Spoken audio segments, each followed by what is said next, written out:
The foreclosure notice taped to Rachel Martinez's apartment door couldn't have come at a worse time.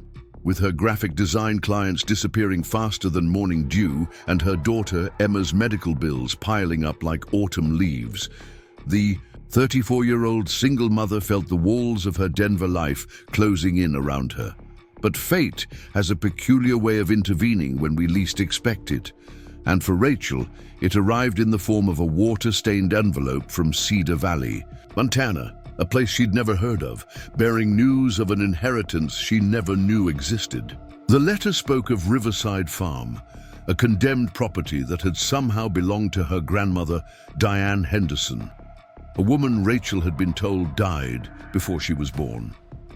Now, facing eviction and with nowhere else to turn, Rachel would make a desperate gamble on a dilapidated farm she could purchase for just $600, the exact amount left in her savings account. Little did she know that beneath the rotting floorboards and crumbling walls lay documents that would not only transform her family's fortune, but expose a century-old conspiracy that Montana's most powerful family had killed to keep buried.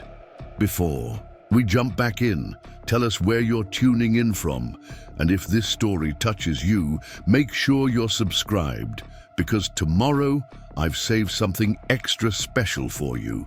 The morning Rachel received the certified letter from Cedar Valley was like any other in her cramped Denver apartment. Emma sat at their small kitchen table, working on her multiplication tables, while Rachel scrolled through job listings on her laptop, trying to ignore the stack of overdue bills that seemed to mock her from the counter. The knock at the door made her heart sink, expecting another notice from the landlord about their late rent. Instead, a postal worker handed her an envelope bearing the official seal of Monroe and Associates, attorneys at law. Inside was a letter that would change everything. "Dear Ms. Martinez," it began, "as the sole surviving heir of Diane Marie Henderson, you have inherited the property known as Riverside Farm in Cedar Valley, Montana. The estate has been in probate for several months while we attempted to locate next of kin. Due to the property's current condemned status and outstanding tax obligations, it is available for immediate purchase at the nominal fee of $600 to cover administrative costs." Rachel read the letter 3 times, each reading raising more questions than answers. Her mother, Gloria, had always maintained that both of Rachel's grandparents had died in a car accident when Gloria was just a baby. The family history had been a closed book, with Gloria refusing to discuss her childhood beyond vague mentions of being raised by distant relatives in California. Now, apparently, there had been a grandmother named Diane who had owned property in Montana, property that had somehow remained in the family all these years. The timing felt almost cruel in its irony. $600 was precisely what remained in Rachel's emergency fund after paying for Emma's latest asthma medication. It was their safety net, their last buffer against complete financial disaster. Using it to purchase a condemned farm in a state she'd never visited seemed like the height of foolishness. Yet as she looked around their apartment, at the water stains on the ceiling, the peeling wallpaper, the eviction notice still visible on the coffee table, Rachel wondered if foolishness might be exactly what their situation called for. Emma noticed her mother's troubled expression and set down her pencil. "What's wrong, Mom? Is it another bill?" Rachel forced a smile, folding the letter carefully. "Actually, sweetie, it's something different. How do you feel about an adventure?" The decision to visit Cedar Valley wasn't made lightly. Rachel spent 3 sleepless nights researching the town, the property, and any information she could find about Diane Henderson. The internet yielded frustratingly little. Cedar Valley appeared to be a small agricultural community in southern Montana, population just under 3,000. Riverside Farm was listed in county records as a 40-acre property that had been declared uninhabitable, due to structural deficiencies 5 years prior.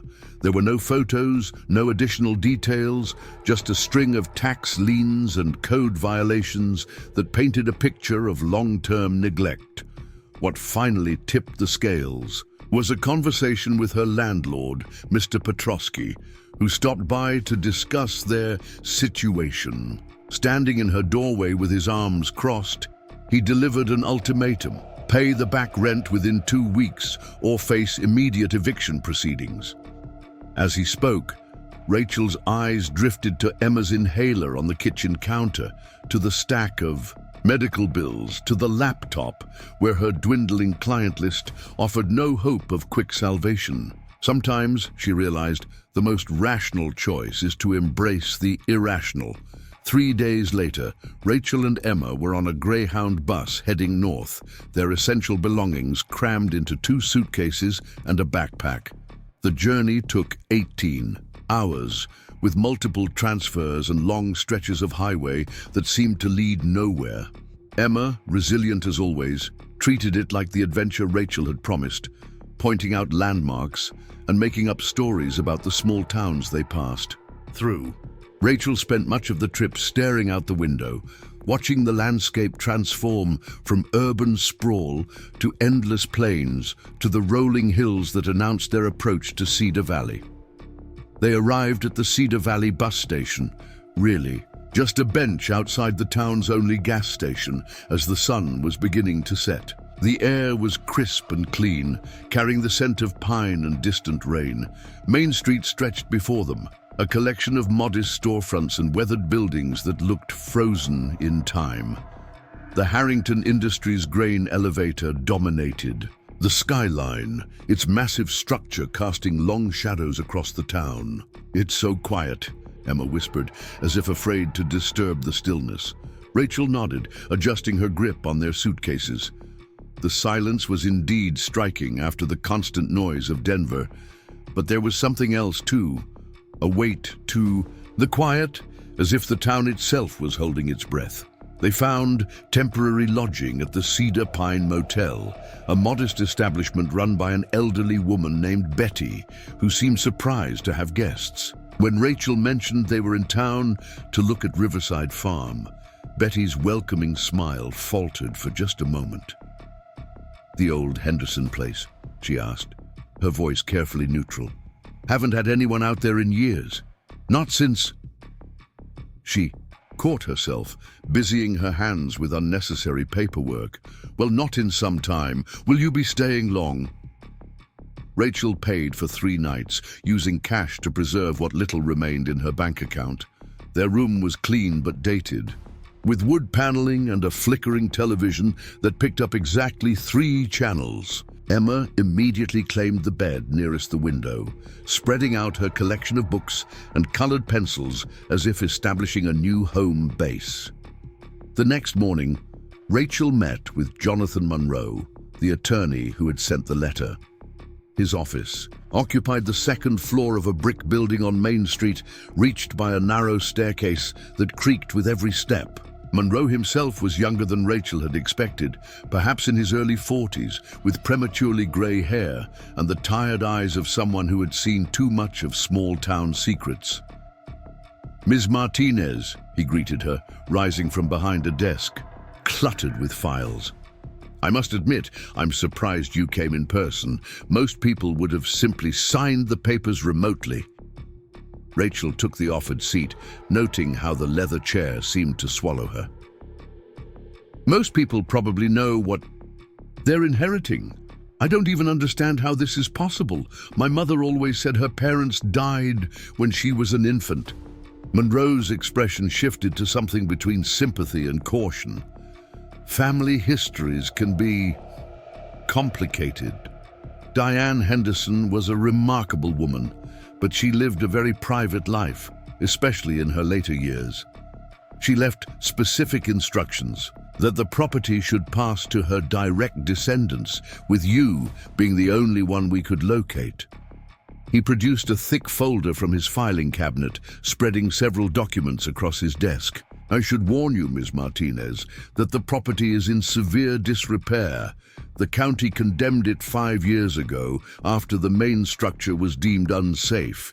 There are also questions about soil contamination in the North Pasture, though the environmental reports were never completed.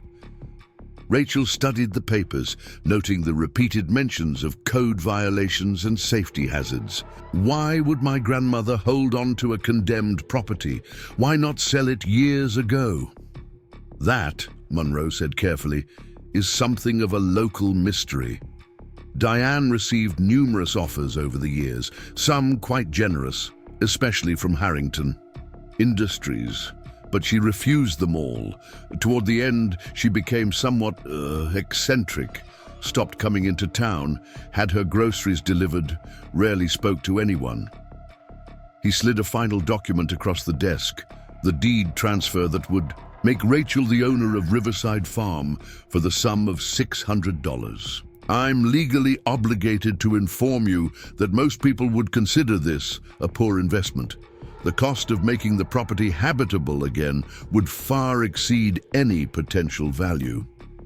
Rachel thought of the eviction notice back in Denver, of Emma's medical bills, of the dwindling opportunities in her chosen career. Most people haven't run out of options, she said quietly, reaching for a pen. Preparing and narrating this story took us a lot of time, so if you are enjoying it, subscribe to our channel.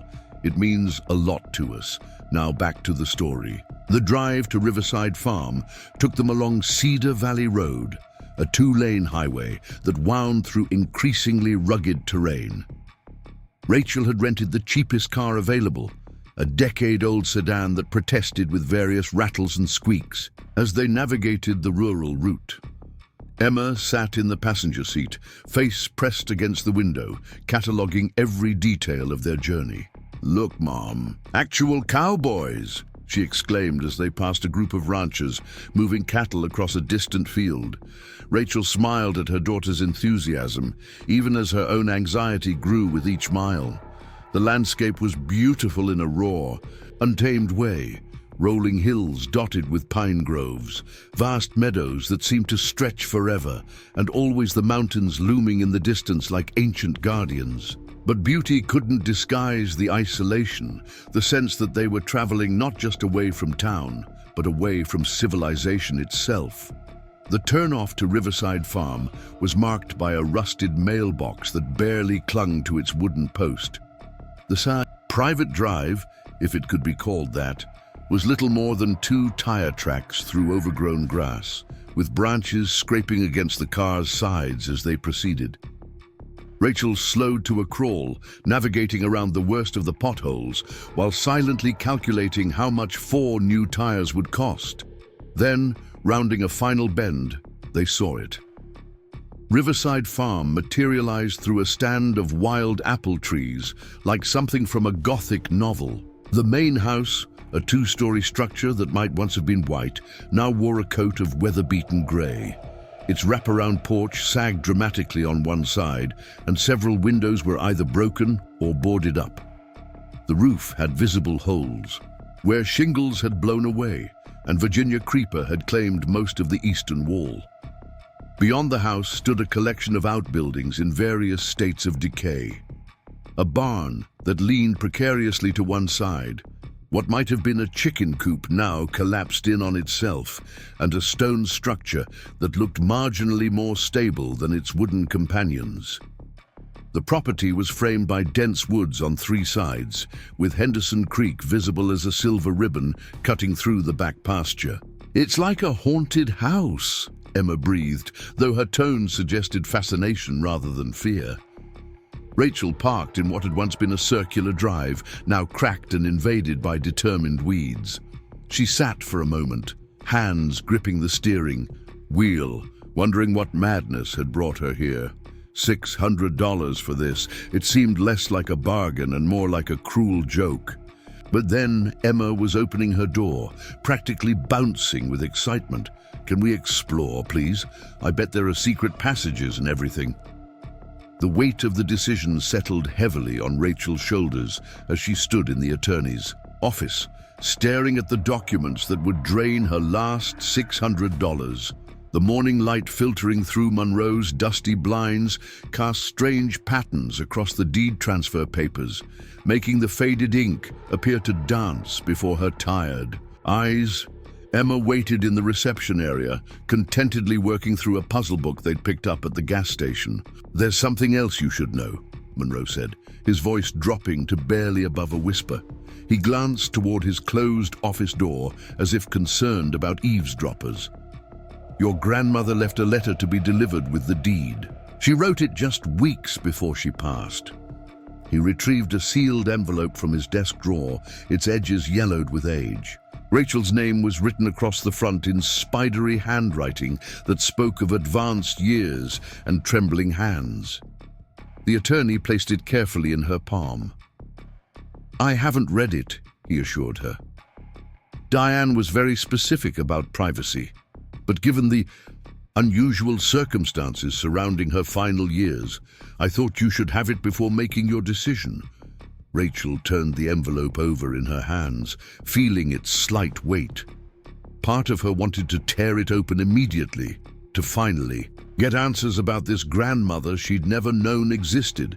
But something held her back, perhaps the gravity in Monroe's expression, or the way his eyes kept darting to the window overlooking Main Street.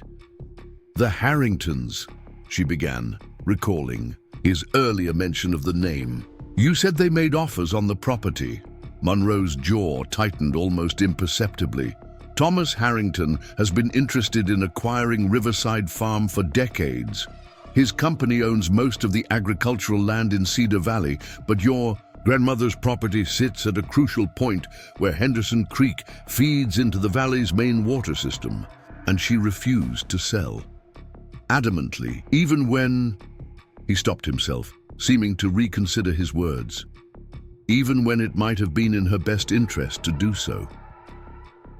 Rachel sensed layers of meaning beneath his careful phrasing. "What aren't you telling me, Mr. Monroe?" The attorney stood and moved to his window, gazing down at the street below. "Small towns have long memories, Ms. Martinez, and some stories are better left buried. All I can tell you is that your grandmother was a woman of remarkable conviction. Whether that conviction was wisdom or stubbornness, well, that's not for me to judge." 20 minutes later, Rachel emerged from the law office as the newest owner of Riverside Farm. The deed transfer felt surreal in her purse, a piece of paper that had just consumed their entire safety net. Emma looked up from her puzzle book with bright eyes. "Did we get it? Are we really farm owners now?" "We are," Rachel confirmed, trying to inject enthusiasm into her voice.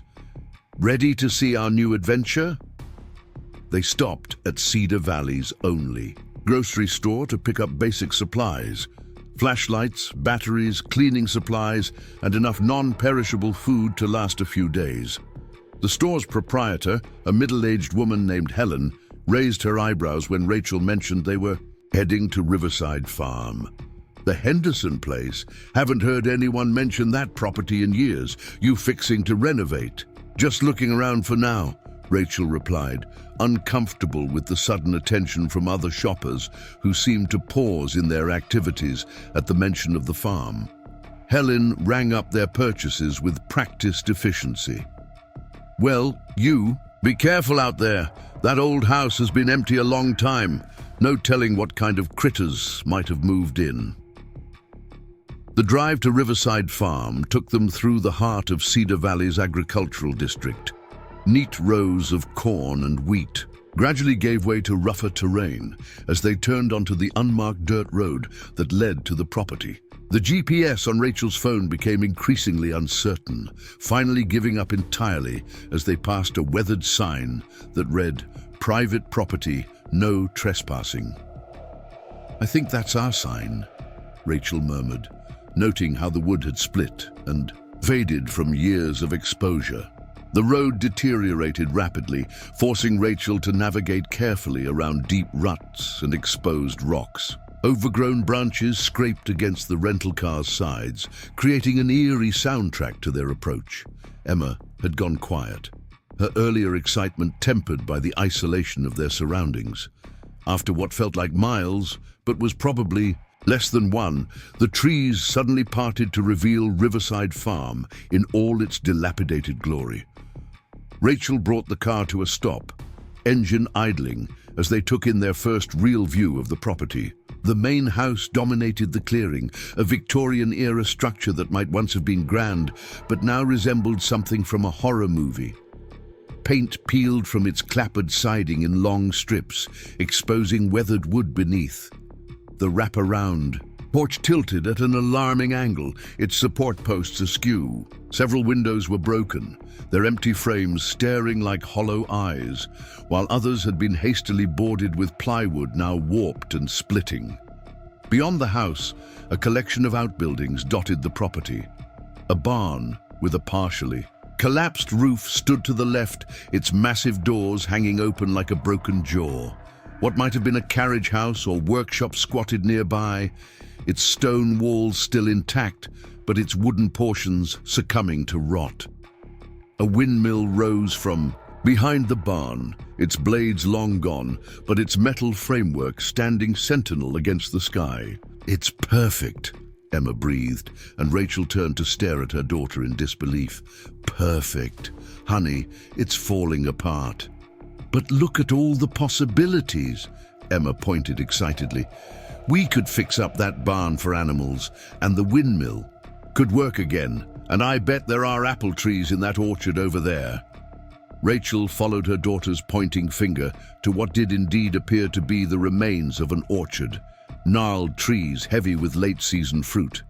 Beyond that, she could make out the silver thread of Henderson Creek winding through the property. Despite the decay, there was something undeniably beautiful about the setting, the way the afternoon light filtered through the pine trees, the distant mountains providing a majestic backdrop, the sense of space and possibility that their cramped Denver apartment had never offered. "Let's at least look inside before we make any grand plans," Rachel suggested, killing the engine. They approached the house cautiously, testing each step on the deteriorating porch. The front door hung slightly, ajar, its lock mechanism long since broken. Rachel pushed it open with her foot, wincing at the horror movie creak of rusty hinges. The interior was both better and worse than expected. Better, because the structure itself seemed surprisingly sound, no obvious signs of collapse or major water damage in the entrance hall. Worse, because everything was coated in a thick layer of dust and debris, and the air held the musty smell of long abandonment, mixed with something else Rachel couldn't quite identify. Weak sunlight filtered through the grimy windows, illuminating a spacious foyer with a sweeping staircase that curved up to the second floor. To the left, an archway led to what had once been a formal parlor. To the right, a dining room with built-in china cabinets. Straight ahead, a hallway disappeared into shadow. "Stay close to me," Rachel instructed Emma, clicking on one of their new flashlights. "And don't touch anything until we know it's safe." They moved through the first floor methodically, Rachel checking for obvious hazards, while Emma provided running commentary on the house's potential. The kitchen was a time capsule from the 1950s, complete with a vintage gas stove and an ancient refrigerator with rounded corners. The pantry still held glass jars of preserved goods, their contents long since transformed into unidentifiable, dark masses. "Mom, look!" Emma called from the dining room. "There are pictures!" Rachel joined her daughter at the built-in sideboard, where several framed photographs sat beneath a thick coating of dust. She carefully lifted one, wiping the glass with her sleeve. The black and white image showed a young woman standing proudly in front of the house, back when it was pristine and well-maintained. The woman's features were sharp and intelligent, her pose confident despite the formal dress of what appeared to be the 1940s. "I think that might be your great-grandmother," Rachel said softly, studying the face that held faint echoes of her own. They spent the next hour exploring the rest of the house. The second floor contained 4 bedrooms, each with period furniture draped in dust covers. The master bedroom held a massive four-poster bed and a writing desk positioned to overlook the creek. Emma immediately claimed the corner room with its built-in window seat and view of the old orchard. "Can this be my room? Please. I could put my books right here, and maybe we could hang a swing from that big tree outside." Rachel's heart ached at her daughter's optimism. How could she explain that they couldn't possibly live here? That she'd spent their last dollar on a property that would cost hundreds of thousands to restore? That they'd likely have to sell it immediately just to recoup enough money for bus tickets back to Denver? "Let's see what else we find before making any decisions," she said diplomatically. The attic access was hidden behind a narrow door in the upstairs hallway. Rachel tested the pull-down ladder carefully before ascending into the musty space above. Her flashlight beams swept across generations of stored memories: steamer trunks, hat boxes, furniture draped in sheets, and dozens of cardboard boxes labeled in fading ink. One box caught her attention, marked simply, "Diane, personal." Rachel pulled it into a shaft of light coming through a dormer window. Inside, she found photo albums, bundles of letters tied with ribbon, and a leather-bound journal. The journal's first page bore an inscription: "Property of Diane Marie Henderson, 1952. "Mom," Emma's voice drifted up from below, "I found something weird in the basement." Rachel quickly tucked the journal into her bag and descended the ladder. "I told you not to go anywhere alone." "I didn't go to the basement," Emma protested. "I just opened the door and looked. But there's something down there. It sounds like humming." They stood at the top of the basement stairs, listening. Sure enough, a low mechanical hum emanated from below, barely audible but definitely present. Rachel frowned. The house had no power. She'd confirmed that with Monroe. So what could be running? Armed with both flashlights, they descended the wooden steps into the stone-walled basement. The space was surprisingly dry and well-organized, with sturdy shelving units lining the walls and a clean concrete floor. The humming grew louder as they moved toward the back wall. "There!" Emma pointed to what appeared to be a modern electrical panel, completely out of place in the otherwise ancient basement. LED indicators glowed softly in the darkness. Rachel approached cautiously, playing her light over the installation. Solar panels, battery bank, inverter. Someone had set up a sophisticated off-grid power system, and recently from the look of the equipment. But why? And more importantly, who? A slight breeze drew her attention to the far corner, where a section of the stone wall didn't quite match its surroundings. The mortar was newer, the stones more uniform. Rachel ran her hands along the surface and felt the unmistakable edge of a concealed door. "Emma, honey, go back upstairs for a minute." "But, Mum, please just wait at the top of the stairs where I can see you." Once Emma had reluctantly complied, Rachel examined the hidden door more carefully. There was no visible handle or lock, just smooth stone that had been expertly fitted to blend with the original wall. She pressed against various points, looking for a release mechanism, when her fingers found a small indentation near the floor. Inside was a modern keypad, its buttons glowing faintly blue. Rachel's mind raced. This level of concealment suggested something valuable or dangerous lay beyond. The smart choice would be to leave it alone, to pretend she hadn't found it. But the same impulse that had brought her to Montana, that had made her gamble there, last dollar on this derelict property, now pushed her to know what secrets Riverside Farm still held. She tried the obvious combinations first. 1 2 3 4 0 0 0 0 1 1 1 1. Nothing. Then, on a whim, she entered 1952, the year from Diane's journal. The keypad beeped softly, and with a mechanical click, the stone door swung inward. Beyond lay a room that belonged in a high-tech research facility, not a Montana farmhouse basement. Climate-controlled storage units lined one wall. A sophisticated computer setup occupied a desk in the corner.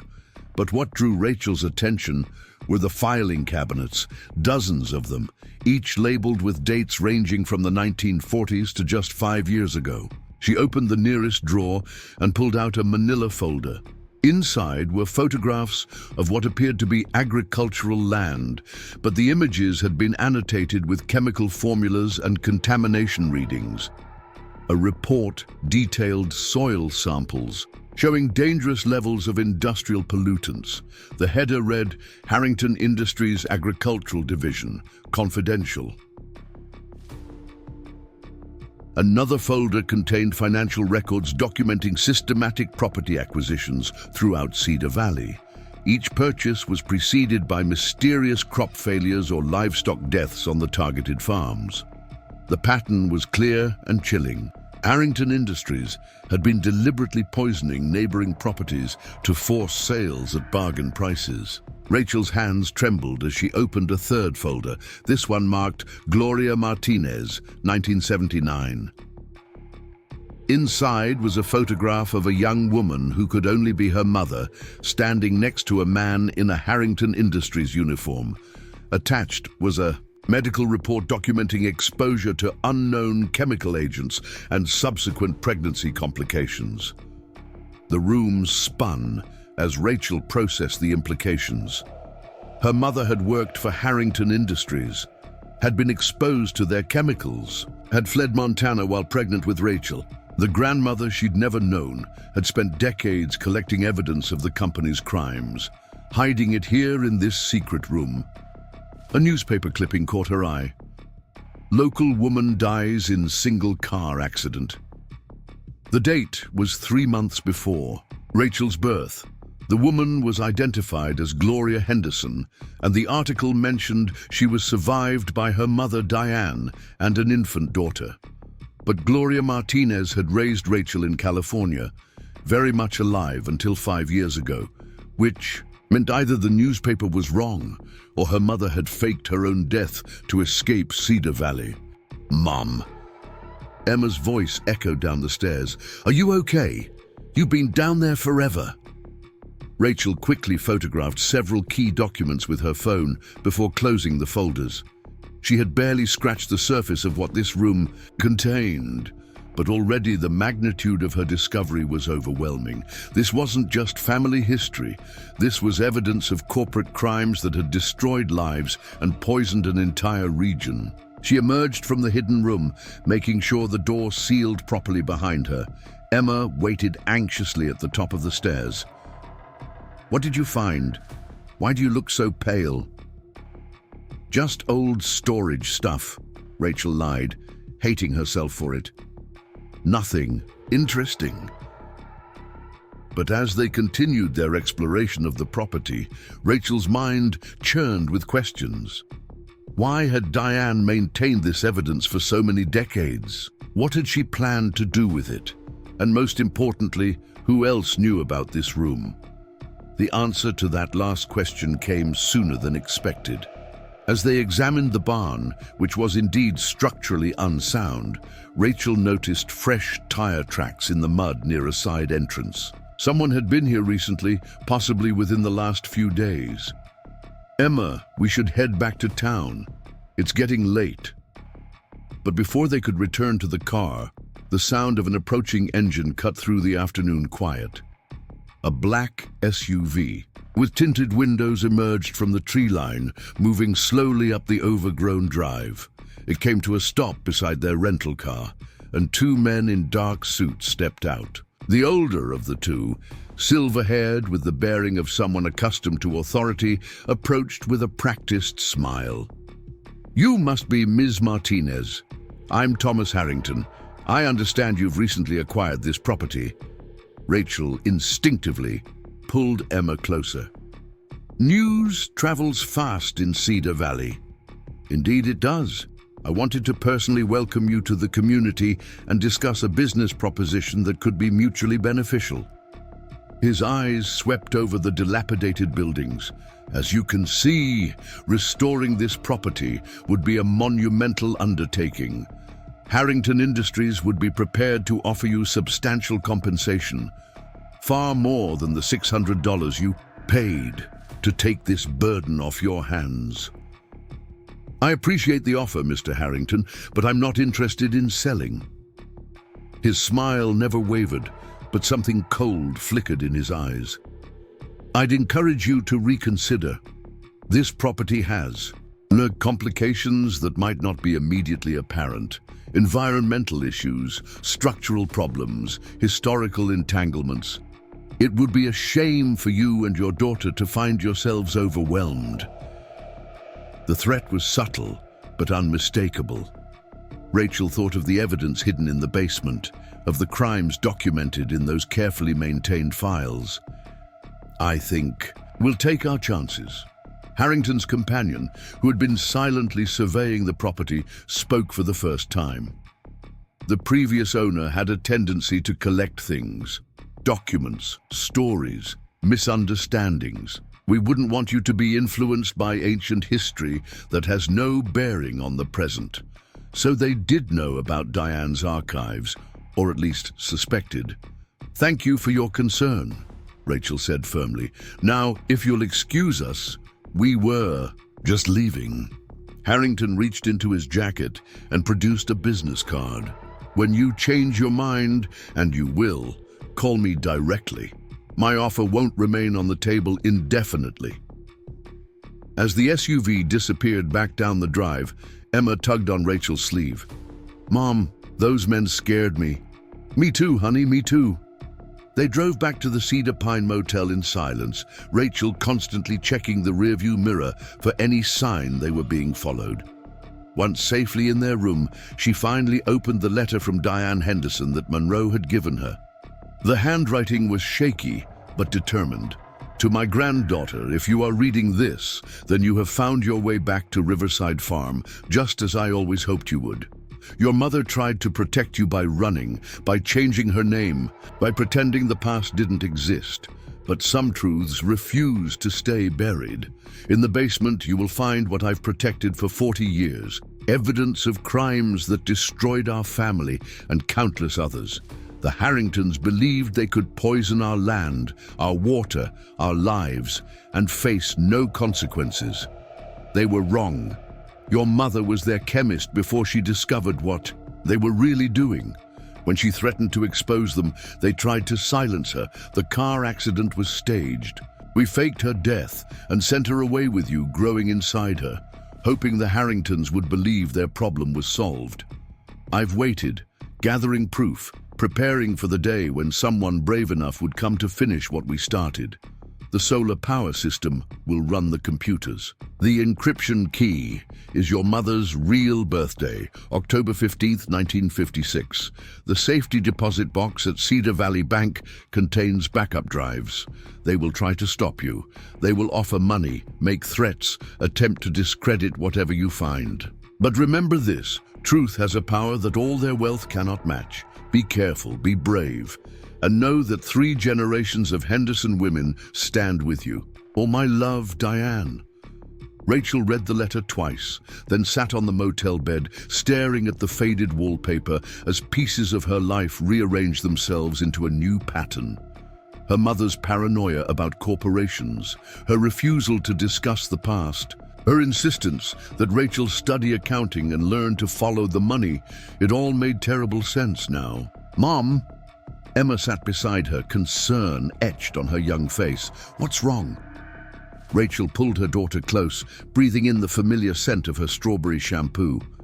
How could she explain that their $600 gamble had just unveiled? A conspiracy that spanned decades? That they were now custodians of evidence that could bring down the most powerful family in Cedar Valley? Remember how I said we were having an adventure? Rachel began carefully. Well, it might be a bigger adventure than I thought. That night, after Emma had fallen asleep, Rachel sat at the motel's ancient desk with her laptop, reviewing the photos she'd taken in the hidden room. The evidence was damning, but decades old. To build a case that would stand up in court, she would need to connect historical crimes to present-day operations. A soft knock at the door made her freeze. It was nearly midnight, far too late for casual visitors. Rachel approached cautiously, peering through the peephole to see Betty, the motel owner, standing in the corridor with an anxious expression. "Mrs. Peterson?" Rachel opened the door a crack. Betty glanced nervously down the hallway before speaking in a hushed tone. "I'm sorry to bother you so late, dear, but I thought you should know. Someone was asking about you at the front desk earlier. 2 men in suits. They wanted to know how long you were staying if you'd mentioned your plans." "What did you tell them?" "Nothing, of course. But honey, you need to be careful. The Harringtons have owned this valley for generations. They don't take kindly to people digging into their business." "I'm just fixing up my grandmother's old farm," Rachel said carefully. Betty's eyes held decades of small-town wisdom. "Diane Henderson was a good woman, stubborn as a mule but good. She helped my sister when no one else would, after her boy got sick from swimming in contaminated water. If you're anything like her..." She trailed off, then pressed something into Rachel's hand. "My nephew works at the county records office. If you need information the Harringtons don't want found, call him." After Betty left, Rachel examined what she'd been given.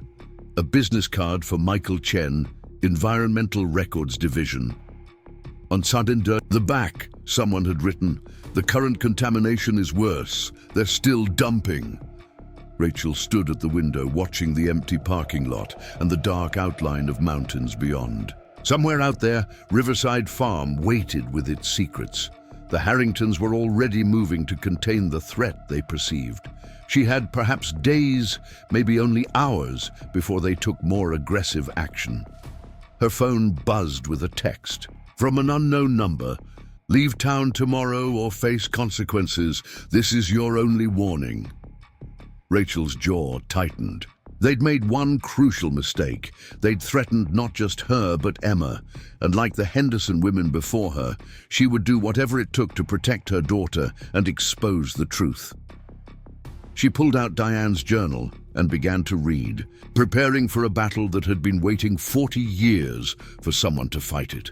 The next morning arrived grey and overcast, matching Rachel's mood as she contemplated their situation.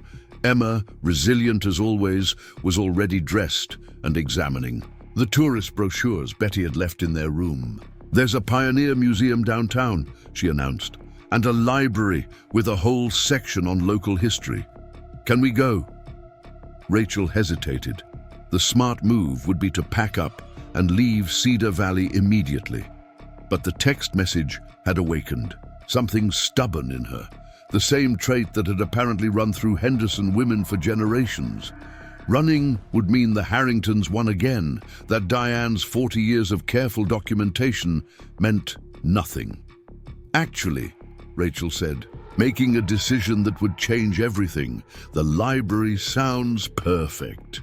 The Cedar Valley Public Library occupied a Carnegie-era building on the town square, its limestone facade and arched windows speaking of a time when such institutions were temples of learning. Inside, the familiar scent of old books and polished wood provided comfort amidst the turmoil of recent discoveries. The local history section filled an entire room on the second floor. While Emma happily browsed picture books about Montana pioneers, Rachel methodically worked through newspaper archives dating back to the 1970s. What she found painted a disturbing picture. The pattern was consistent. Farms throughout the valley experienced mysterious crop failures or livestock deaths, followed by financial distress, followed by acquisition by Harrington Industries at below market prices. The local newspaper, the Cedar Valley Gazette, initially reported these as isolated incidents, but by the late 1980s, the coverage shifted to glowing profiles of the Harrington family's revitalization of local agriculture. One name appeared repeatedly in the earlier, more critical articles: Sarah Chen. A quick search revealed she was now the editor of the online Cedar Valley Independent, an alternative news site that appeared to be the only media outlet in town not owned by Harrington interests. "Excuse me," a voice interrupted her research. "You're the woman who bought the Henderson place, aren't you?" Rachel looked up to find a young man with Asian features and intelligent eyes standing beside her table. He wore a county employee ID badge that read Michael Chen, Environmental Records. "Betty's nephew," Rachel said, recognizing the name from the business card. He nodded, glancing around before taking a seat. "And Sarah Chen's son. My family has been documenting Harrington Industries' environmental crimes for 3 generations. We've just never had enough proof to take them down." "What if someone did have proof?" Rachel asked carefully. Michael's eyes sharpened. "Diane Henderson was gathering evidence for decades. After she died, we hoped whoever inherited the property might continue her work, but the house has been empty for 5 years. Until now," Rachel confirmed. "She made a split-second decision to trust him. I found something in the house, something the Harringtons don't want found." "Then you're in danger," Michael said bluntly. "They've silenced whistleblowers before. People who ask too many questions tend to have accidents, or suddenly decide to move away, or find themselves facing manufactured legal troubles. They already threatened me. Then we need to move fast. Whatever evidence Diane collected, it needs to be copied, documented, and shared with multiple parties before the Harringtons can destroy it or discredit you." Rachel thought of the room full of filing cabinets, the decades of meticulous documentation. "It's too much for one person to process. I'd need help." "You have it," Michael assured her. "My mother has contacts at the EPA, the State Attorney General's office, even some national environmental organizations. But we need to see what we're working with." They arranged to meet that evening at Riverside Farm. Michael would bring his mother and a few trusted allies who had been quietly working against Harrington Industries for years. It felt like the resistance movement Diane had hoped for was finally assembling. As Rachel and Emma left the library, she noticed a black sedan parked across the street, its occupants making no effort to hide their surveillance. The Harringtons were watching, waiting for her to make a mistake. "Mom," Emma said as they walked back to their car, "are we the good guys or the bad guys in this adventure?" "What makes you ask that, honey?"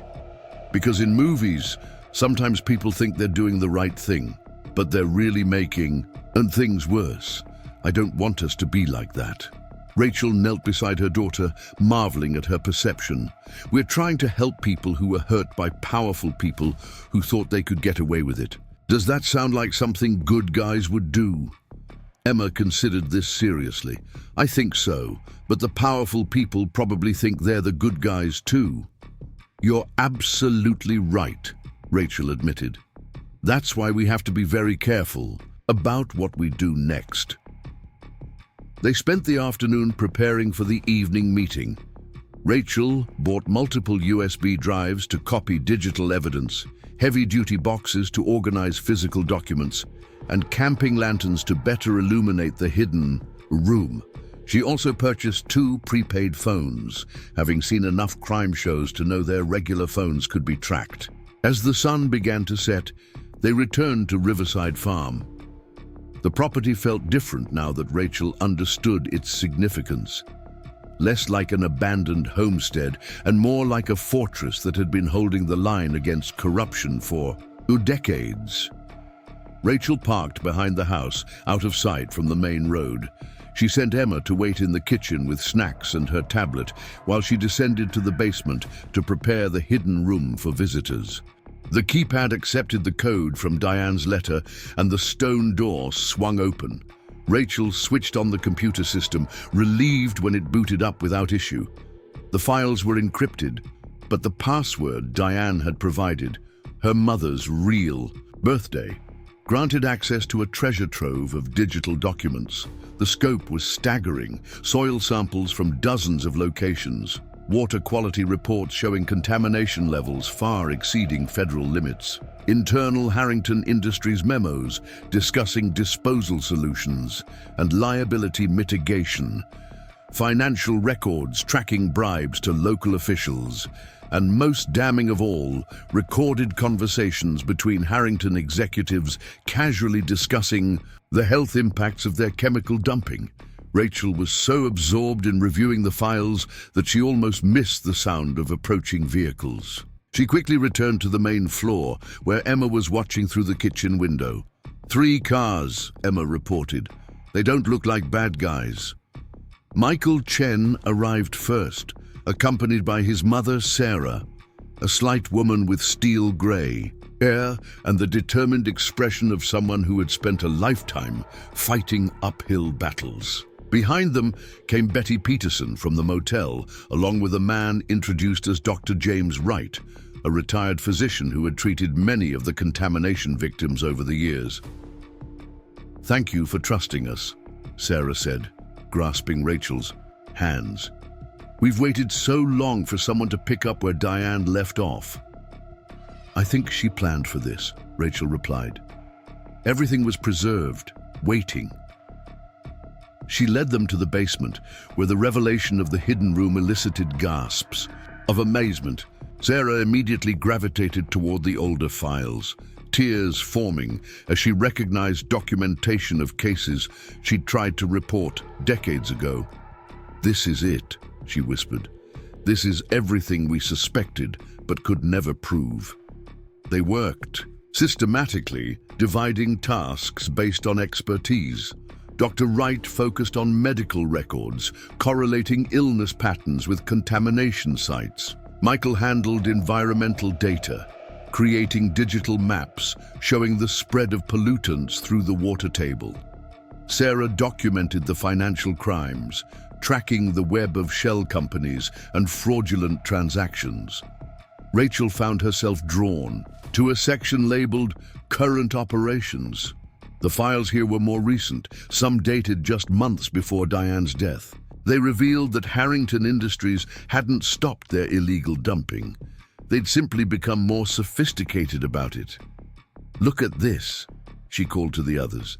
"They're using the old Peterson farm as a toxic waste site, the same property where that family died in the fire back in 1988. Michael cross-referenced the location with his environmental data. "That's directly upstream from the municipal water supply. If these chemical levels are accurate, the entire town is at risk." The implications were staggering. The Harringtons weren't just covering up historical crimes, they were actively poisoning Cedar Valley's residents. The health issues that had been attributed to genetics or bad luck were likely caused by chronic exposure to industrial chemicals. "We need to go public immediately," Dr. Wright declared. "People are being harmed right now." "We need to be strategic," Sarah cautioned. "The Harringtons control the local media, law enforcement, even some state regulators. If we don't present this properly, they'll bury it in us." As they debated tactics, Emma appeared at the top of the basement stairs. "Mom, there's someone outside." Rachel's blood ran cold. She rushed upstairs to find flashlight beams cutting through the darkness beyond the windows. Multiple figures moved around the property's perimeter. "They're surrounding the house," Michael confirmed, peering carefully through a gap in the curtains. "At least 6 men." Sarah was already on her phone. "I'm calling the state police. The locals can't be trusted." But the phone was dead. Rachel checked her cell. No signal. The Harringtons had apparently invested in signal jammers. "The evidence," Dr. Wright said urgently. "We need to protect the evidence." They rushed back to the basement, frantically copying files to multiple drives and cloud servers whenever the intermittent internet connection allowed.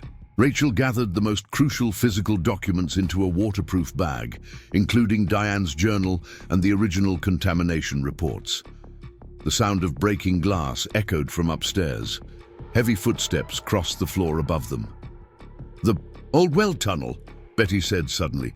"Diane showed it to me years ago. It connects to the storm cellar near the creek." Rachel stared at her. "There's an escape tunnel." Diane was paranoid, but she wasn't stupid. She always had contingency plans. Betty led them to a corner of the basement where a rusted metal ring lay flush with the floor. Together, they heaved open a trap door, revealing a narrow tunnel that smelled of earth and stale air. "Take Emma and go," Sarah instructed Rachel. "Get to the highway and call the EPA directly. We'll stay and delay them." "I'm not leaving you here," Rachel protested. "You have to. You're the heir, the legal owner. Your testimony will carry the most weight, and Emma needs her mother." The footsteps were descending the basement stairs. Rachel grabbed her daughter's hand and the bag of evidence. "Thank you," she whispered to the others, knowing the inadequacy of the words. The tunnel was cramped and dark, barely tall enough for Rachel to stand upright. Emma clung to her hand as they hurried through the earthen passage, their footsteps echoing off the stone walls. Behind them, they could hear shouting as the intruders discovered the hidden room. After what felt like hours but was probably only minutes, they reached another trapdoor. Rachel pushed it open cautiously, emerging into a small stone structure near the creek. The storm cellar was overgrown with vines, providing natural camouflage. They crept through the darkness toward the tree line, Rachel's ears straining for sounds of pursuit. The farmhouse was illuminated by multiple flashlight beams, and she could see vehicles parked haphazardly around the property. "Where are we going?" Emma whispered. "To find help," Rachel replied, though she wasn't sure where. To look. Town was 5 miles away, and the Harringtons likely had people watching the roads. They followed the creek downstream, using its burbling to mask any noise they made. The bag of evidence grew heavier with each step, but Rachel refused to abandon it. This was what Diane had protected for 40 years, what her mother had fled, to preserve what might finally bring justice to Cedar Valley. After an hour of careful progress, they reached a bridge where the creek crossed under the county road. A pickup truck sat idling on the shoulder, its hazard lights blinking. Rachel froze at the bridge, every instinct screaming danger as the pickup truck's hazard lights continued to blink in the darkness. Emma pressed closer to her side, the child's breathing quick and shallow in the night air. The bag of evidence weighed heavily on Rachel's shoulder, its contents representing decades of carefully documented crimes that powerful people would kill to keep buried. The truck's door opened and a figure stepped out, tall, broad-shouldered, wearing what looked like a sheriff's department jacket. Rachel's heart sank. If local law enforcement was involved with the Harringtons, they were truly trapped. "Ms. Martinez?" The voice was young, uncertain. "Rachel Martinez." She remained silent, calculating whether they could retreat back into the creek bed without being seen. "My name's Jake Morrison. Deputy Morrison. Michael Chen sent me." The figure held up both hands in a gesture of peace. "He said you might need help getting out of the valley safely." "How do I know you're telling the truth?" Rachel called back, keeping Emma behind her. "Michael said to tell you that the water contamination readings from the Peterson property are off the charts. He said you'd know what that means." Rachel relaxed slightly. Only someone who had been in the hidden room would know about those specific documents. She emerged from the shadows, Emma's hand firmly in hers. Deputy Morrison was younger than she'd expected, perhaps late 20s, with an earnest face that seemed ill-suited for deception. "We need to move quickly," he said, opening the passenger door. "The Harringtons have people searching the roads. They've set up checkpoints at both ends of the valley." "Where are we going?" Rachel asked as they climbed into the truck. "Safe house first. Then we'll figure out how to get you and that evidence to someone who can actually do something with it." He glanced at her bag. "That is what I think it is, right? The proof everyone's been looking for." Rachel nodded. 40 years of it, maybe more. They drove without headlights for the first mile, Morrison navigating by memory and moonlight. Emma sat between them, uncharacteristically quiet, her usual curiosity suppressed by the tension of their flight. "How long have you known?" Rachel asked as they turned onto a narrow Forest Service road. "About the Harringtons? My whole life, I guess." My grandfather lost his farm to them back in the 70s. But knowing and proving are different things. He glanced at her. Michael says you might have enough to finally nail them, if we can get it to the right people. That's where things get complicated. The Harringtons have connections everywhere. Local judges, state representatives, even some federal officials. We need to be smart about who we trust. They drove deeper into the forest, the road becoming rougher with each mile. Finally, Morrison pulled up to what appeared to be an abandoned ranger station, its windows dark and walls weathered by decades of Montana winters. "This is it?" Rachel asked skeptically. "Forest Service decommissioned it 10 years ago. Officially, it doesn't exist anymore, but a few of us have kept it maintained as a, let's call it an insurance policy." Inside, the station was surprisingly well equipped. Solar panels provided power. A satellite internet connection offered communication with the outside world, and the pantry was stocked with supplies. It reminded Rachel uncomfortably of Diane's basement bunker, another safeguard prepared by people who knew they were fighting a dangerous enemy. "You should be safe here for a few days," Morrison said, showing them around. "The satellite phone works, but use it sparingly. The Harringtons have been known to monitor communications." "What about the others? Michael, his mother, Dr. Wright?" Morrison's expression darkened. "They were arrested at the farm. Trespassing charges, allegedly. But Michael managed to send out an encrypted message before they took him. Said the state, police are coming in tomorrow, and there's an EPA investigation team already en route." Rachel felt a surge of guilt. Those people had risked everything to help her, and now they were in custody. "We have to get them out. Best way to help them is to make sure that evidence reaches the right people. Once this goes public, the Harringtons won't be able to hold anyone." He handed her a card. "Call this number when you're ready. It's a federal prosecutor in Helena who's been building a case against Harrington Industries for years. She just hasn't had the evidence to move forward."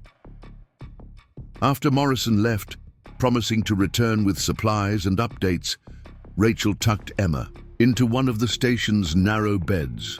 Her daughter fell asleep almost instantly, exhausted by their flight through the darkness. Alone with her thoughts, Rachel spread the salvage documents across the station's table.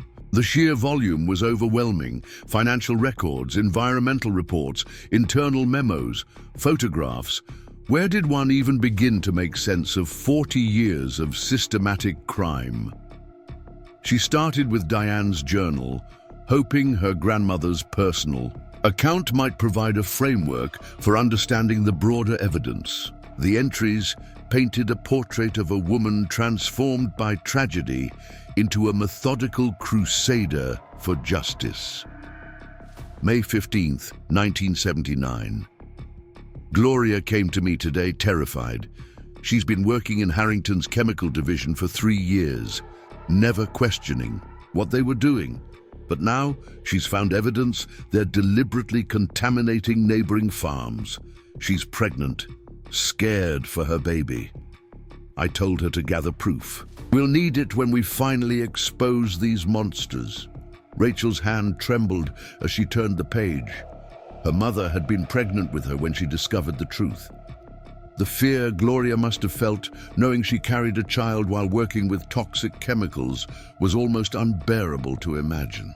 August 3rd, 1979. The accident was no accident. Gloria's car was tampered with, brake lines cut clean through. Thank God she noticed before getting on the highway. Thomas Harrington himself came to the house, all false concern and veiled threats. He knows she took documents. We're implementing the contingency plan tonight. The contingency plan, Rachel realized, had been faking Gloria's death and sending her away with a new identity. The newspaper clipping she'd found earlier wasn't wrong. As far as Cedar Valley knew, Gloria Henderson had died in that car accident. Gloria Martinez had been born from necessity, a new identity to protect both mother and unborn child. December 10th, 1979. Gloria safely delivered a baby girl in California. They're calling her Rachel. I may never meet my granddaughter, but someday, when the time is right, she'll know the truth. She'll finish what we started. Rachel wiped away tears she hadn't realized were falling. Diane had known about her all along, had been protecting her from afar, while gathering evidence against the family that had driven them apart. The journal entries continued through the years, documenting Diane's patient accumulation of proof. She had cultivated sources throughout Harrington Industries, often posing as a harmless old woman to gain access to information. She'd taken soil samples, photographed illegal dumping sites, and recorded conversations with victims too afraid to speak publicly. June 22nd, 1995. Another family forced off their land today. The Johnsons' crops failed overnight. Classic Harrington. Pattern. I collected soil samples before they could clean up the evidence.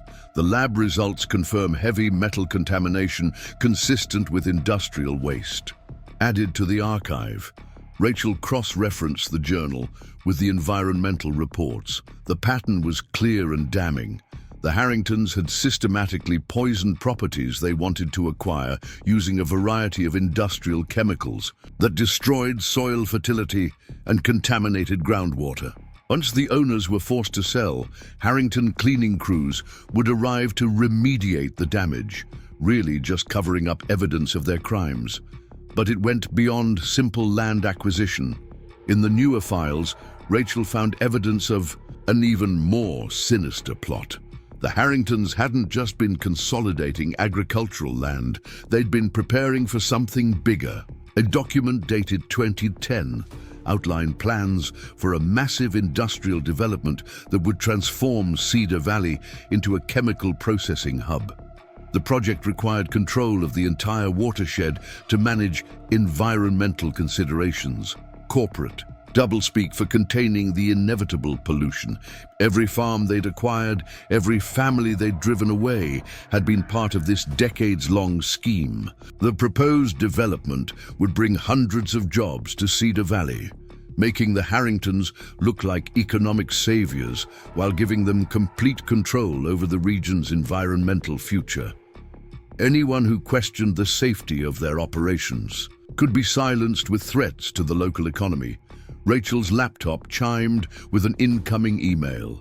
She'd set up a secure account using the station's satellite internet, sharing the address only with Deputy Morrison.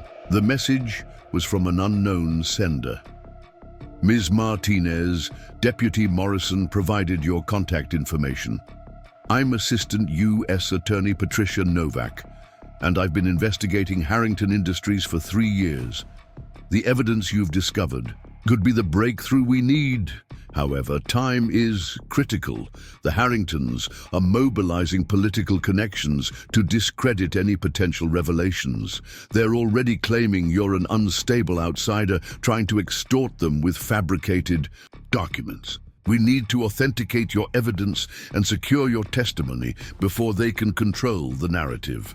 I'm arriving in Montana tomorrow with a team from the FBI and EPA. Can you hold out until then? Regards, Patricia Novak. Rachel read the email. Twice, hope warring with suspicion.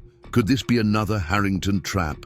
But Morrison had vouched for this contact, and the urgency in the message rang true. She replied with their location and a brief overview of what she'd found. The rest of the night passed in fitful dozing, Rachel starting awake at every forest sound. When dawn finally broke, she found Emma already up, sitting by the window with her sketch pad. I'm drawing the farm, Emma explained, showing pages filled with surprisingly detailed renderings of Riverside Farm, so we don't forget what it looks like. We're going back, Rachel promised, though she wasn't sure she believed it herself. Once this is all over, we'll go back and fix it up properly. Will Great-Grandma Diane's ghost be happy then? The question caught Rachel off guard. You think the farm is haunted? Not scary haunted, just waiting haunted, like it's Been waiting for someone to come back and make things right. Rachel hugged her perceptive daughter. I think you might be right. Morrison returned mid-morning with supplies and troubling news. The Harringtons have called in favors everywhere. They've got the sheriff's department searching house to house, claiming you kidnapped Emma and stole valuable property from the farm. They're painting you as a deranged woman who created elaborate forgeries to blackmail them. But the evidence is real, decades of it. They're betting they can discredit you before anyone looks too closely. Thomas Harrington held a press conference this morning, talking about how they tried to help you, offered to buy the farm at a generous price, but you became hostile and paranoid. Rachel felt the walls closing in again. The Harringtons were experts at controlling narratives, at turning victims into villains. How could one person fight against such an entrenched power structure? There's something else, Morrison continued reluctantly. They've brought in a judge to sign an emergency custody order. They're claiming you're mentally unstable and Emma's in danger. They're trying to take my daughter? Rachel's voice rose with panic. It's a pressure tactic. They know you'll do anything to protect her. They're hoping you'll trade silence for safety. Rachel looked at Emma, who was pretending not to listen while she colored. The weight of responsibility felt crushing. She had stumbled into this fight, almost by accident, but now her daughter's future hung in the balance. The federal prosecutor, Novak, she's real, Morrison nodded, as real as they come. She's been after the Harringtons for years, but they always manage to stay one step ahead. Your evidence could change that. When will she be here? Tonight, if everything goes according to plan. But Rachel, he hesitated. There's something you should know about your grandmother's death. A chill ran down Rachel's spine. What about it? The official cause was heart failure, natural causes, but there were inconsistencies. She died just days after telling several people she had insurance against the Harringtons. The coroner who signed the death certificate, his mortgage was mysteriously paid off the following month. Rachel felt sick. Had Diane been murdered to prevent her from revealing what she knew? Had the Harringtons eliminated an 87-year-old woman who posed a threat to their empire? I can't prove anything, Morrison admitted. But in Cedar Valley, coincidences tend to favor the powerful. The implications were staggering. If the Harringtons had killed to protect their secrets before, they wouldn't hesitate to do so again. Rachel and Emma weren't just witnesses to corporate crime. They were targets in a deadly game that had claimed lives across generations. The satellite phone rang, startling them all. Rachel answered cautiously. Ms. Martinez, Patricia Novak. Change of plans. The Harringtons have federal contacts too, and someone leaked our arrival. We need to move the meeting up. Can you get to the Whitehall truck stop on Highway 90? It's about 40 miles from your current location. Rachel looked at Morrison, who nodded. I can get you there. We'll be there in 2 hours, Novak continued. Bring everything, and Ms. Martinez, trust no one else. The Harringtons have people we haven't identified yet. The line went dead. Rachel began gathering the evidence, her hands shaking slightly. This was it, the moment that would determine not just their future, but the fate of everyone who had suffered under Harrington control. Emma, pack your things. We're going on another adventure. Her daughter looked up from her drawing. Are we running away again? No, sweetheart. This time we're running toward something, toward making things right. They loaded into Morrison's truck, the evidence secured in waterproof containers in the back. As they pulled away from the ranger station, Rachel caught a glimpse of movement in the trees, a flash of metal, perhaps binoculars catching the sun. We're being watched, she told Morrison. I know. They found us about an hour ago. I've been leading them to think we're staying put.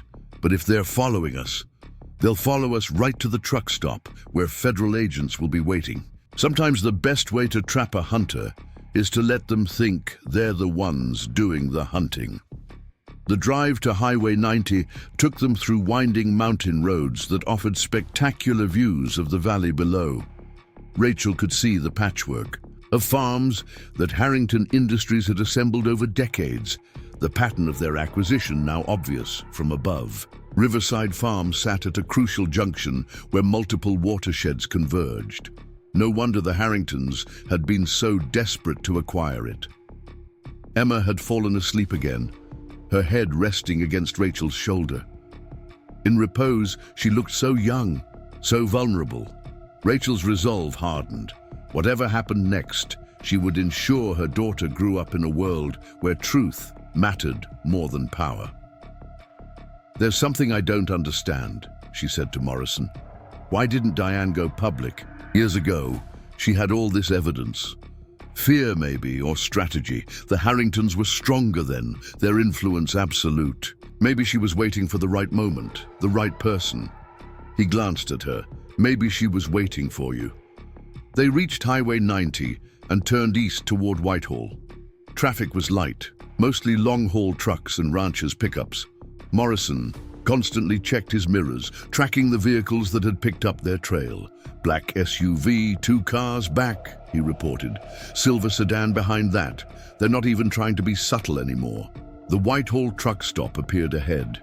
A sprawling complex with fuel islands, a restaurant, and parking for dozens of big rigs. Morrison pulled into the lot, choosing a spot near the restaurant entrance. "I don't see any federal vehicles," Rachel said nervously. "They wouldn't advertise their presence. Look for ordinary cars with government plates, people who seem too alert to be regular travelers." They waited in the truck, engine idling, watching the parking lot. The black SUV pulled in moments later, parking at the far end of the lot. The silver sedan circled once before finding a spot near the exit.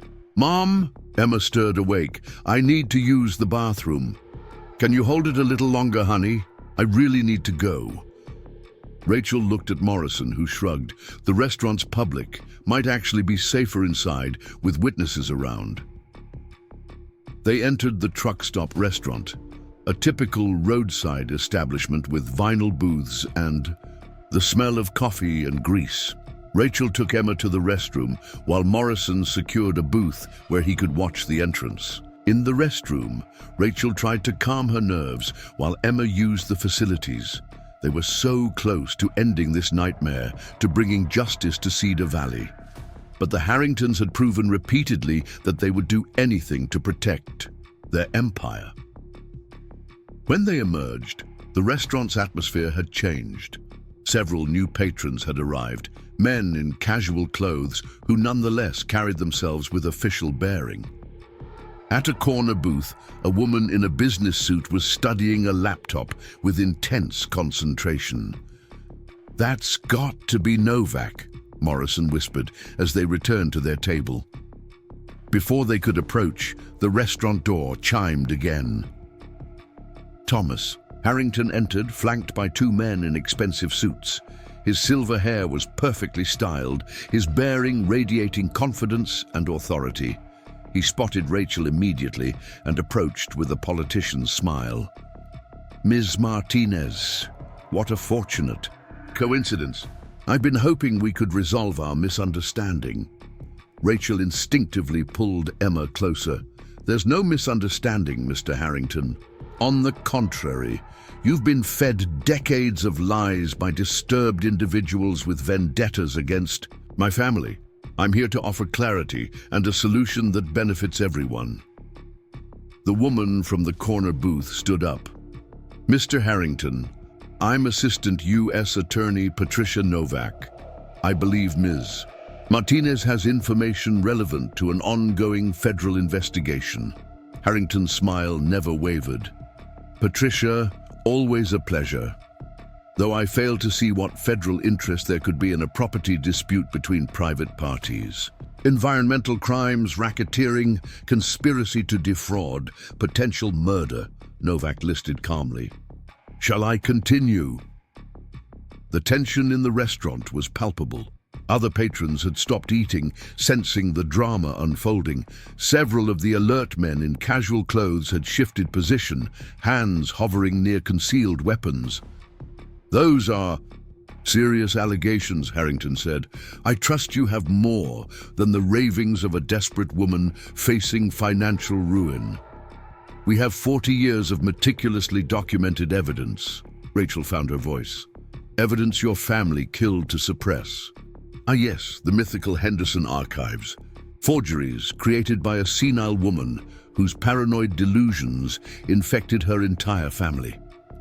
He turned to address the room. This poor woman bought a condemned property for $600 and now expects to extort millions from honest business people. It's a tragedy, really. The only tragedy, Rachel shot back, is how many people suffered while you poisoned their land and stole their lives. Harrington's mask slipped for just a moment, revealing cold fury beneath the polished exterior. Careful, Ms. Martinez. Slander laws exist for a reason. Truth is an absolute defense against slander, Novak interjected. She held up a folder. We've had federal scientists reviewing the documents Ms. Martinez provided. Preliminary authentication confirms their validity. Soil samples from the Peterson property match the contamination profiles in your own internal reports. The color drained from Harrington's face. For the first time, he seemed to realize the game might truly be up. This is ridiculous, he blustered. Those documents were clearly planted. Ms. Martinez has been coached by extremists with an anti-business agenda.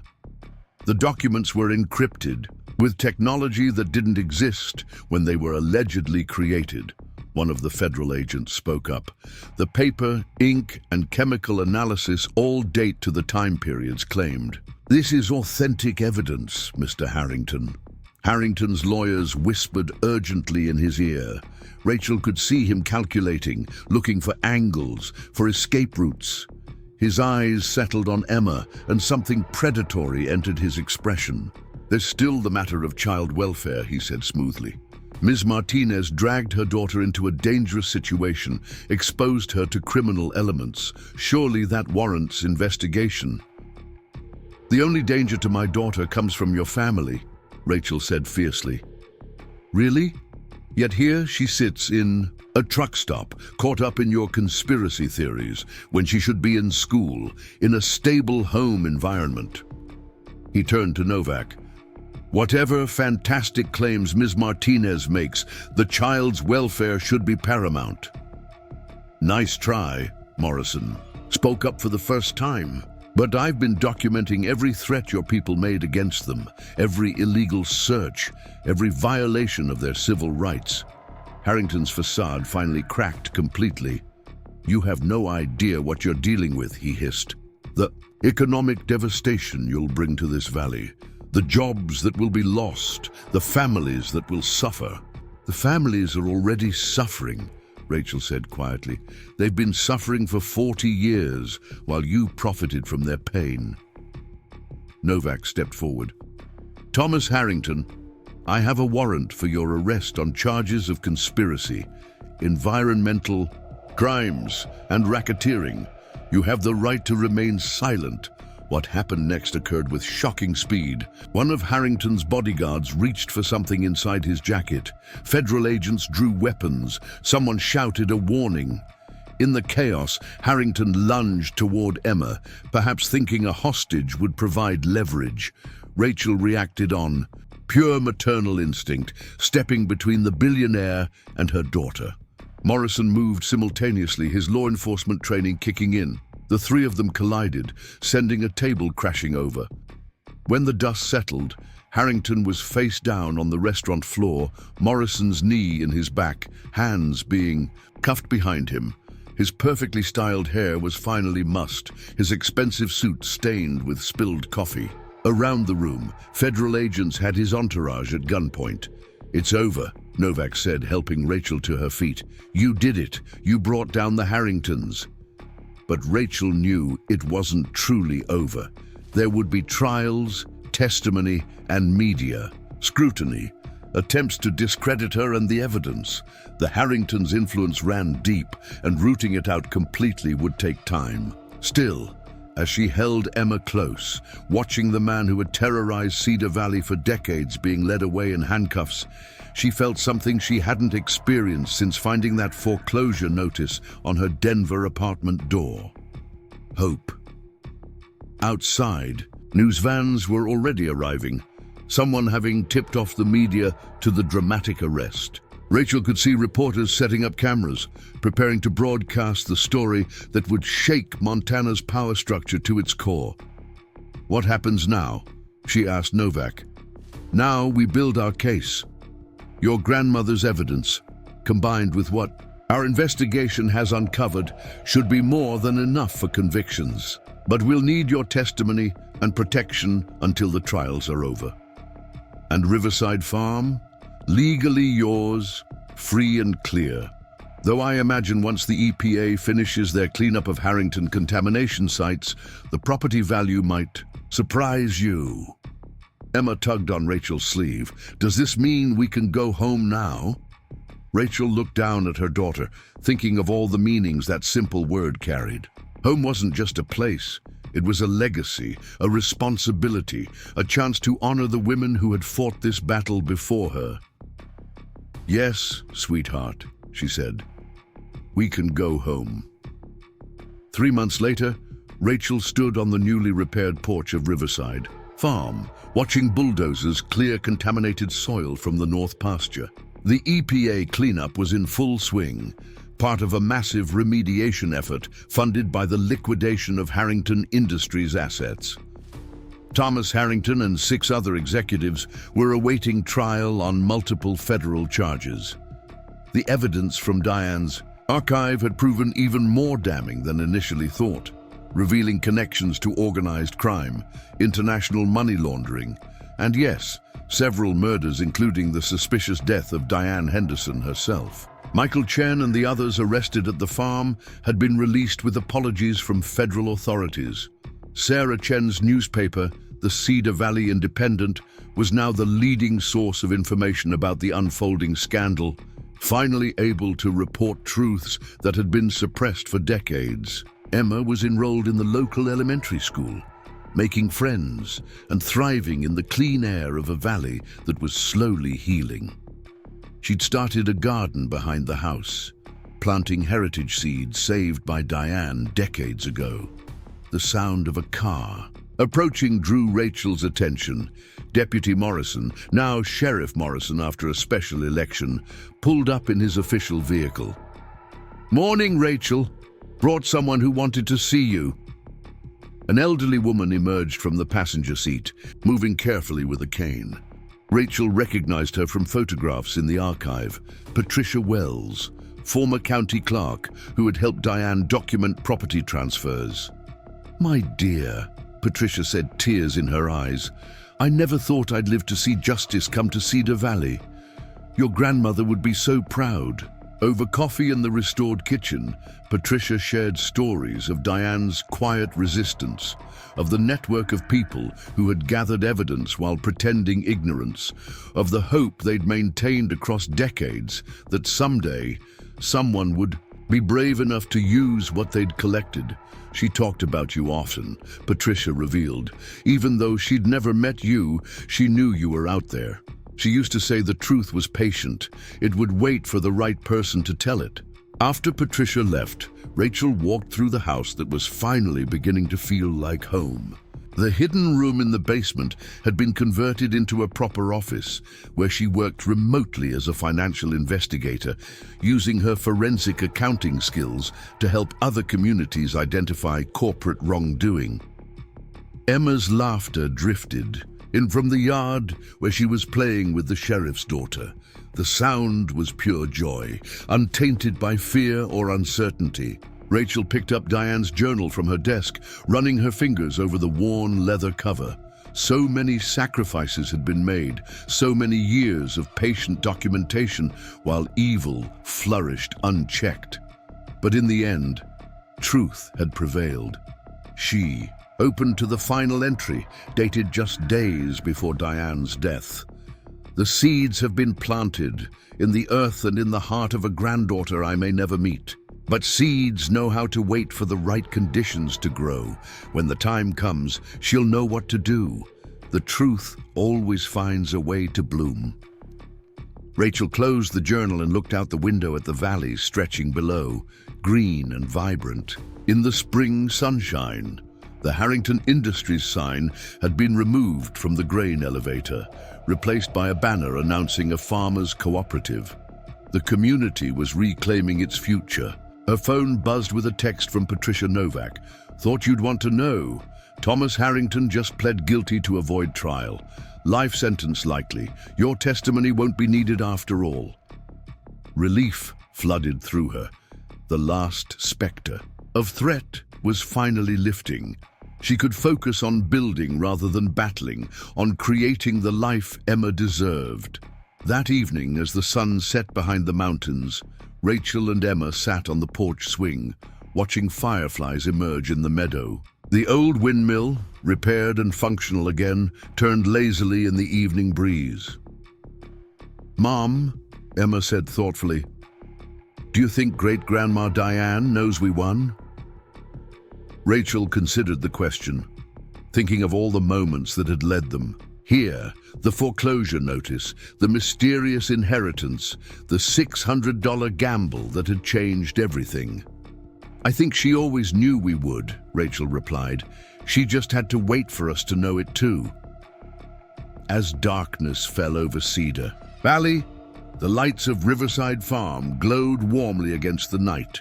Somewhere in that glow was the spirit of 3 generations of Henderson women, now Martinez women, who had proven that patience, courage, and truth could overcome even the most entrenched evil. The farm that had once stood as a monument to resistance now represented something else: renewal, justice, and the unshakable power of ordinary people who refused to let wrong go unchallenged. In the morning, there would be more work. Fields to tend, a community to rebuild, stories to preserve so future generations would remember. But tonight, there was peace in Cedar Valley at last, and the gentle creaking of a porch swing where a mother and daughter swayed together, finally home. 6 years had passed since Rachel Martinez first set foot on Riverside Farm with nothing but $600 and a desperate hope for a new beginning. Now, as she stood in the converted barn that housed the Cedar Valley Environmental Justice Center, she marveled at how completely her life had transformed. The center, funded by the settlement from the Harrington Industries case, had become a beacon for communities across the country fighting against corporate environmental crimes. Emma, now 15 and passionate about environmental science, was leading a group of visiting students through the center's interactive exhibits. Her confident voice carried across the space as she explained the sophisticated water testing equipment that local residents could borrow free of charge. Rachel smiled, remembering the frightened 9-year-old who had clung to her hand during those terrifying first days in Montana. "Mrs. Martinez," a young woman approached, clutching a folder. "I'm Jennifer Reeves from the University of Montana. I'm writing my thesis on the Harrington case and its impact on environmental law. Could I ask you a few questions?" Rachel gestured to her office, a glass-walled space overlooking the valley. The walls were lined with awards and commendations, including the Goldman Environmental Prize she'd received the previous year. But the item she treasured most was a simple framed photograph of Diane Henderson, her grandmother's steady gaze, a daily reminder of the courage that had made all this possible. "Of course. What would you like to know?" Jennifer opened her folder, revealing pages of notes and timeline charts. "I've studied all the public records, but I'm interested in the personal side. What was it really like, discovering that room full of evidence? Knowing you were sitting on information that could bring down one of the most powerful families in Montana?" Rachel leaned back in her chair, gazing out at the restored landscape beyond the windows. Where contaminated fields had once spread like a blight, organic farms now flourished. The creek ran clear. Children swam in its waters without fear, and The air itself seemed lighter, freed from decades of toxic secrets. Terrifying, she answered honestly, and overwhelming. I was a single mother facing foreclosure, and suddenly I was responsible for 40 years of meticulously gathered evidence. Evidence that people had died to protect, including your grandmother. Yes, though we didn't prove that until much later. Rachel's voice tightened slightly. The investigation into her death was reopened after Thomas Harrington's arrest. They found traces of a rare heart medication in her system, one she'd never been prescribed. The same medication was found in Harrington's personal safe. Jennifer scribbled notes furiously. The trial transcripts mention a network of allies. Who helped your grandmother? How extensive was this underground resistance? More extensive than anyone realized. We're still discovering people who quietly gathered evidence, protected witnesses, or sabotaged Harrington operations. Dr. Wright, who treated contamination victims for years, kept duplicate medical records hidden in his basement. Sarah Chen's father, a journalist in the 1980s, maintained photo negatives of illegal dumping sites in a safety deposit box. Betty Peterson at the motel created a ledger of every suspicious visitor to Cedar Valley over 2 decades. It's like the entire town was involved in a conspiracy of truth. Rachel nodded. Fear kept people silent individually, but collectively, they were building an ironclad case. They just needed someone to connect all the pieces. And that someone was you. By accident more than design. I often wonder what would have happened if I hadn't been desperate enough to spend my last $600 on a condemned farm. A knock at the door interrupted them. Michael Chen entered, now the director of the center's legal division. His mother, Sarah, had retired from journalism to write a book about the Harrington case, which had become required reading in environmental law courses across the country. Sorry to interrupt, but we just got word from the EPA. The last contaminated. Site has been officially cleared. Cedar Valley's water table is now completely clean.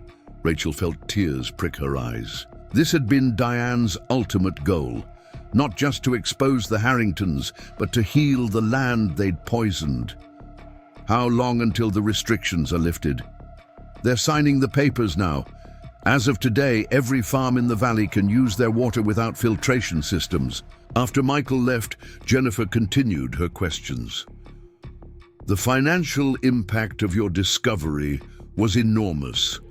The documents included evidence of mineral deposits worth billions. How did you resist the temptation to profit personally? Rachel gestured to the center around them. This is how I profited. Every penny of the mineral rights went into the Cedar Valley Trust. We've funded environmental cleanup, small business grants, college scholarships for contamination victims' families. And this center, the Harringtons got rich by taking from this community. We're using their own assets to give back. Speaking of the Harringtons, I understand Thomas died in prison last year. Heart attack, natural causes thoroughly investigated. Rachel's tone was carefully neutral. His sister Margaret turned state's evidence and served 18 months in minimum security. She lives quietly in Florida now, banned from any corporate involvement for life. And the others? 14 executives convicted, sentences ranging from 5 years to life. The company's assets were completely liquidated. The grain elevator is now a farmers' cooperative. The Harrington mansion was converted into a community college focused on environmental science. Jennifer closed her notebook. One last question. Your mother lived her entire life under an assumed identity, hiding from the Harringtons. How do you think she would feel about what you've accomplished? Rachel considered the question carefully. Gloria Martinez had died, never knowing her daughter would one day return to Cedar Valley and complete the work she'd been forced to abandon. I think she'd be proud. But more than that, I think she'd be relieved. The fear she carried, the secrets she kept, they don't own us anymore. After Jennifer left, Rachel walked through the center, observing the afternoon's activities. In the main hall, a group of Native American activists was presenting evidence of contamination on tribal lands, using the Harrington case as a legal precedent. The center's pro bono legal team was already preparing their case. In the technology lab, high school students were learning to operate spectral analysis equipment, the same type that had confirmed the authenticity of Diane's evidence. Emma was among them, her dark hair bent over a soil sample, replicating the tests her great-grandmother had performed with far more primitive tools. The community room hosted a support group for families affected by corporate environmental crimes. Rachel recognized several faces. Children of farmers who had lost everything to Harrington schemes, now adults finding healing in shared experience and collective action. Outside, the heritage garden bloomed with native plants that had nearly gone extinct due to chemical contamination. Beyond it, the memorial grove honored those who had died fighting for environmental justice, including Diane Henderson. Her memorial bench faced the mountains, positioned where she used to sit and plan her quiet revolution. Rachel's phone buzzed with a message from Sheriff Morrison. "Interesting visitor at the station. Says she has information about your grandmother. You need to hear." Intrigued, Rachel drove to the sheriff's office. Morrison met her in the parking lot, his expression unreadable. "She's elderly, traveled here from Seattle, says she knew Diane during World War II. In the conference room, a woman in her 90s sat straight back despite her age. Her silver hair was elegantly styled, her clothes expensive but understated. She looked up as Rachel entered, and her eyes widened. "My God," she whispered. "You look just like her." "Like Diane?" "No, dear, like Eleanor." Rachel sat down slowly. "I don't understand. Who's Eleanor?" The woman extended an age-spotted hand. "I'm Ruth Blackwood, and I've been carrying a secret for 75 years. I think it's finally time to tell it." Over the next hour, Ruth unveiled a history that rewrote everything Rachel thought she knew about her family. Eleanor Blackwood had been Thomas Harrington's aunt, a brilliant chemist who discovered the family's mining operations were poisoning local water supplies in the 1940s. When she threatened to go public, the family had her committed to a psychiatric hospital. But she escaped, Ruth continued. Changed her name to Diane Henderson. Bought that farm with money I helped her steal from the family safe.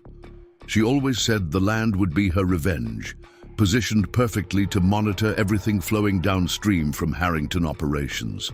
Rachel's mind reeled. Diane was a Harrington? By blood, yes. By choice, absolutely not. She spent her entire life gathering evidence against her own family. She knew they'd never suspect one of their own had turned against them. Did Thomas know? Not until the very end, I think. Eleanor was written out of family history, declared dead in 1947. Thomas was just a child when she disappeared. But I believe he figured it out near the end of Diane's life. It would explain why he had her killed. Ruth nodded sadly. Family meant nothing to the Harringtons if you threatened their power. Eleanor knew that better than anyone. This revelation cast everything in a new light. Diane hadn't just been fighting for justice, she'd been atoning for her family's sins. The evidence she'd gathered was a form of generational penance, a way to undo the damage her bloodline had inflicted on Cedar Valley. "There's more," Ruth said, reaching into her purse. She pulled out a small leather journal. Eleanor kept this during her time in the asylum. She wanted her descendants to know the truth about where they came from and what they were fighting against. Rachel accepted the journal with trembling hands. The first page bore an inscription in handwriting she recognized from the documents in the basement. "For the granddaughter I may never meet. May you finish what I started. May you be the Blackwood who finally chooses justice over blood." That evening, Rachel sat on the porch of Riverside Farm, reading Eleanor Diane's asylum journal while Emma did homework at the kitchen table. The entries painted a portrait of a brilliant woman driven to the edge of sanity by her family's cruelty, but never broken. Even in confinement, she'd been planning her escape, her revenge, her redemption. "Mum!" Emma appeared in the doorway. "There's someone coming up the drive." A sleek Tesla navigated the now paved road, coming to a stop in the circular drive. A young woman emerged, designer clothes incongruous against the rural setting. She approached the porch hesitantly. "Ms. Martinez, I'm Victoria Harrington Pierce. Thomas was my grandfather." Rachel tensed, but the woman held up her hands peacefully. "I'm not here to cause trouble. I've spent the last 6 years in therapy, trying to understand how my family became what it was. I wanted to apologize and to ask, would you consider letting me volunteer at the center? I have a degree in environmental engineering. I'd like to help fix what my family destroyed." Rachel studied the young woman's earnest face. The Harrington features were there, but softened by what appeared to be genuine remorse. She thought of Eleanor choosing justice over blood. Perhaps redemption could run in families too. "We're having a water quality workshop tomorrow," Rachel said finally. "Be there at 8. We'll see what you can contribute." Victoria's relief was palpable. "Thank you. I won't let you down." "Nah." After she left, Emma joined Rachel on the porch. "Are you really going to let a Harrington work at the center? Your great-grandmother was a Harrington too, apparently. Sometimes the most powerful voices for change come from within the system. That needs changing." "Like you?" Rachel considered this. "How do you mean?" "Well, you could have just sold the farm and left, or kept quiet and profited from what you found. But you chose to fight instead, even though it was dangerous, even though it changed our whole lives." "Do you wish I hadn't?" Emma gestured. To the valley spread before them, now thriving under the stewardship of people who cared more about sustainability than profit. "Are you kidding? This is the best home we could have asked for. Plus, I get to tell everyone my mom is basically a superhero who took down evil billionaires." Rachel laughed, pulling her daughter close. "Diane was the real hero. I just finished what she started. Maybe that's what heroes do. They inspire other people to be heroes too." The next morning, Victoria Harrington Pierce arrived at the center precisely at 8, wearing jeans and work boots instead of designer clothes. She proved to be a dedicated worker, using her engineering knowledge to improve the center's water testing protocols. Over the following months, she became a regular volunteer, eventually joining the board of directors. The irony wasn't lost on anyone, a Harrington helping to undo Harrington damage. But Rachel saw it as the ultimate validation of Diane's plan. The truth hadn't just exposed corruption. It had transformed the corrupt, breaking cycles of greed and silence that had poisoned more than just the water. On the first anniversary of the center's opening, they held a community celebration. The entire valley turned out, farmers, families, activists, and allies. Sarah Chen gave a speech about the power of patient resistance. Dr. Wright, now in his 80s, demonstrated the new mobile testing units that could detect contamination levels invisible to older technology. As the sun set over the restored valley, Rachel stood where the old barn had once leaned, watching her community celebrate their collective victory. Emma was explaining the center's latest project to a group of younger children, her passion for environmental justice evident in every gesture. Sheriff Morrison joined her, now graying but still vigilant. "Penny, for your thoughts?" "Just thinking about Diane, wondering if this is what she imagined when she started gathering evidence all those years ago." Probably not," Morrison admitted. "But that's the thing about planting seeds. You never know exactly what will grow." They were interrupted by Emma running over, excitement lighting up her face. "Mom, the university just approved our grant." Proposal: we're going to create a national database of corporate environmental crimes based on great-grandma Diane's methodology. They're calling it the Henderson Protocol. Rachel felt tears spring to her eyes. Diane's legacy would extend far beyond Cedar Valley, potentially protecting communities across the country from corporate predators. The $600 she'd spent on a condemned farm had yielded returns beyond her wildest dreams, not in money, but in justice, healing, and hope. As the celebration continued into the night, Rachel walked alone to the memorial grove. Diane's bench sat beneath a massive oak tree, one of the few that had survived the decades of contamination. Rachel sat down, pulling out the asylum journal. She now carried everywhere. "We did it," she whispered to the night air. "The truth finally won." A gentle breeze stirred the leaves above, and for a moment, Rachel could almost feel her grandmother's presence. Or was it Eleanor's? Perhaps they were the same thing. A woman who chose courage over comfort, justice over family loyalty, truth over convenient lies. The sound of laughter drifted from the celebration, mixing with the clean gurgle of Henderson Creek. Children played freely where toxins had once leached into the soil. Families farmed land that had been poisoned for profit. The very air felt different, lighter somehow, freed from the weight of buried secrets. Rachel opened the journal to its final entry, written days before Eleanor Diane's escape from the asylum.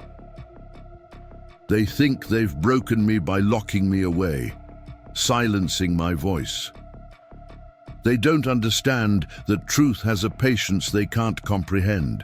It will wait generations if necessary, hidden in soil samples and water tests, in careful documentation and preserved evidence. Someday someone will find what I've hidden. Someone will speak the words I've been forbidden to say. The earth itself will testify against them, and justice will bloom like wildflowers after a forest fire, beautiful, inevitable, and absolutely unstoppable." Closing the journal, Rachel stood and walked back toward the lights of the celebration. Emma waved from across the crowd, beckoning her to join the dancing that had spontaneously begun near the Heritage Garden.